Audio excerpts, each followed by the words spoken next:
बाळ, फ्रीजमधून श्रीखंड काढ ना. आम्ही पूर्वी घरीच बनवायचो श्रीखंड. त्याची चवच वेगळी होती. आता काय सगळं रेडीमेड. आजी, हे श्रीखंड खाऊन बघ. आज तुझ्या आईनं घरीच बनवलं की काय? हे आहे गोकुळचं श्रीखंड. अगदी जिभेवर रेंगाळणार. जिभेवरच नाही तर मनावरही रेंगाळणार. गोकुळ श्रीखंड, मनावर रेंगाळणार. अंमली पदार्थांची तस्करी करणाऱ्या तिघांना अटक.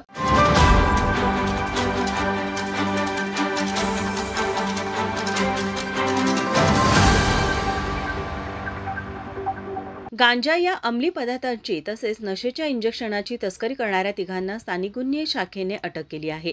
सोहिल संभाजी मोहिते वय 24 राहणार जरगनगर कोल्हापूर, रोहन संजय चव्हाण वय 33 राहणार कसबा बावडा आणि अजय श्रीकांत डोबल वय 44 राहणार खोतवाडी अशी अटक केलेल्यांची नावं असून या तिघांकडून 1 किलो 250 ग्रॅम वजनाचा गांजा हा अंमली पदार्थ मेफेनटेरामाइन सल्फेट या कंपनीच्या नसलेल्या इंजेक्शनच्या 3 बॉटल व मिडाझोलम इंजेक्शन IP मेझोलम या कंपनीच्या नशिल्या इंजेक्शनच्या 80 बॉटल व इतर साहित्य असा एकूण 1,32,602 रुपये किमतीचा मुद्देमाल जप्त केला.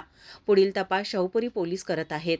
या कारवाईत पोलीस अधीक्षक योगेश कुमार गुप्ता, अप्पर पोलीस अधीक्षक डॉ. बी धीरज कुमार यांच्या मार्गदर्शनाखाली स्थानिक गुन्हे अन्वेषण शाखेचे पोलीस निरीक्षक रवींद्र कळमकर, पोलीस उपनिरीक्षक संतोष गळवे, पोलीस अंमलदार गजानन गुरव, वैभव पाटील यांच्यासह आदी पोलिसांनी सहभाग घेतला होता. माझा महाराष्ट्र न्यूज कोल्हापूर.